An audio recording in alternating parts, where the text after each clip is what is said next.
art students. We are going to talk about art theories today. So in the project that you are being asked to complete for your first project in AP Art, it will ask you when you are reflecting and when you're doing your research about art theories. And this is something that most of you have not heard about or talked about in this kind of structured way before. So some of it will sound familiar to you, but I want to make sure you know what the art theories are, so that way when you come to that question, you know how to answer it. So go ahead and have your sketchbook on hand because you're probably going to want to write these down in your sketchbook so you have a list so that when you are asked that question in the future, you can answer it without having to rewatch the video. All right, so the first thing you probably want to do is write art theories in your sketchbook and just put that somewhere, maybe like a little box, or you can even put it as a whole page in your sketchbook and just make sure it's something that you can refer back to. All right, so the first theory I want to discuss with you is the formalist theory of art. So the formalist theory follows the elements of art and the principles of design. This deals with composition and arranging the artwork in a formal manner. So if you think back to all the art classes that you've had at Hernando High School, you might recognize the fact that your art teachers at Hernando High School follow the formalist theory when we're teaching you. So that is our theory of art in the classroom. Just as a review, these are the elements of art and the principles of design. This is not all of them, but this is a really good kind of starter list. So line, color, value, shape, form, texture, and space, and balance, unity, movement, rhythm, contrast, and emphasis. The second theory is the Expressionist Theory. So this theory explores the potential for art to express feeling. It also explores the ability of artwork to evoke feelings in others. So if your art or the art that you admire is all about feelings and expressing those, or if you really like art and movies and music that makes you feel something, then you might follow the Expressionist theory of art.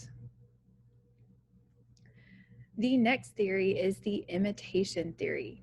So this theory is one of the oldest theories, and it explores the idea of art mirroring reality. So this is going to be your hyperrealism. This is also known as representational art. So this is one of those theories that can be kind of outdated to people sometimes, but all throughout history, there are times that people go back to this imitation theory. So imitation theory is definitely something that you will encounter, and you need to know what it is. All right, the next theory of art is the linguistic theory of art. So this art theory explores the idea of being interpreted by knowing the language or symbol system used to create it.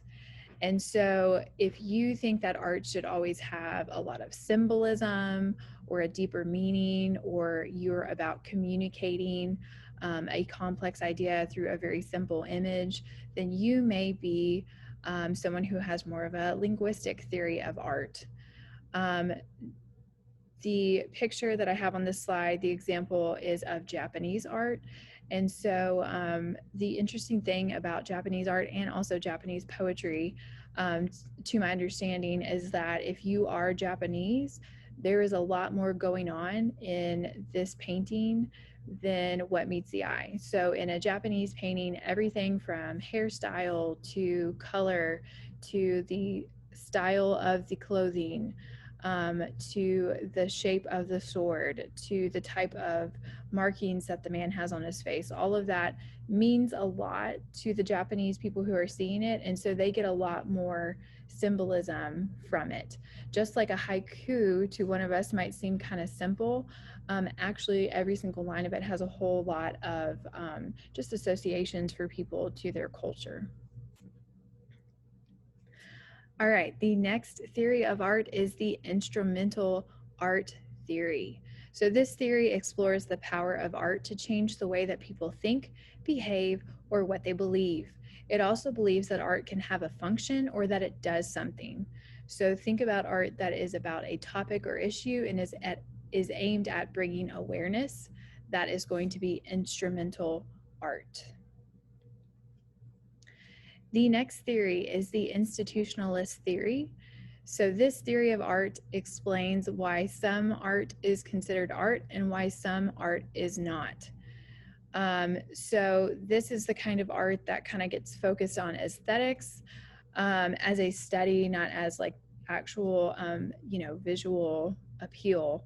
And so, there are some people who a lot of the art they make is about the art world and the art community and what sells and how much things are worth. So the whole question of if members of the art world or art critics deem something as art, are they always right? If you hear about people who are into outsider art, that would also be like an anti-institutionalist kind of theory. So this is a theory of art. It's not something that you encounter very much with people that you know in Mississippi, but if you were to move somewhere like Chicago, New York, San Francisco, places that actually have like an art community and an art world, you would start to see that some people explore this theory of art in their work. All right, so those are all of the art theories, but what I want you to focus on now is which theory is true to you. And I always like to ask this in the classroom, what theory do you think that my personal art theory is? Do you know what your teacher's art theory is? And so it's always fun to give the students time to think about it and then guess which one they think I am. And I'll go ahead and tell you, there are a couple different theories that I subscribe to, but the main one would be, do you know? Instrumental art. If you look at my personal artwork that I'm really excited about, it is art that is about changing people's opinions or bringing awareness to an issue. So if you've noticed that I'm a little bit biased towards art like that, you're right. That is my favorite kind of art. That is my personal art theory. Now for the classroom, it is the formalist theory. I do feel like you need to learn the design principles and elements to be able to create good art. Then I believe that you can move past that to a higher level of making art, which would be that instrumental. All right, another theory that I think is legitimate is the imitation theory, but I feel like it should not stop there either. So I feel like kind of like a foundation for being a good lifelong artist is having a solid ability to imitate life and also a solid understanding of design. So being good at technique and being good at, arranging things, composition, and then bring meaning into your art. So that's my personal theory. Now I want you to think about what is your personal theory. And the good thing is you're young right now, so you can try on different views. So pick a theory right now so that you can answer the question. But if, a month from now, you try on a different theory, I'm not going to be upset about that. That means that you're thinking. So it's just a general way to help you think about aesthetic issues or art issues when creating, but you are more than allowed to combine and take different parts from different theories down the line. All right, that is it for art theories. I hope you have a great day.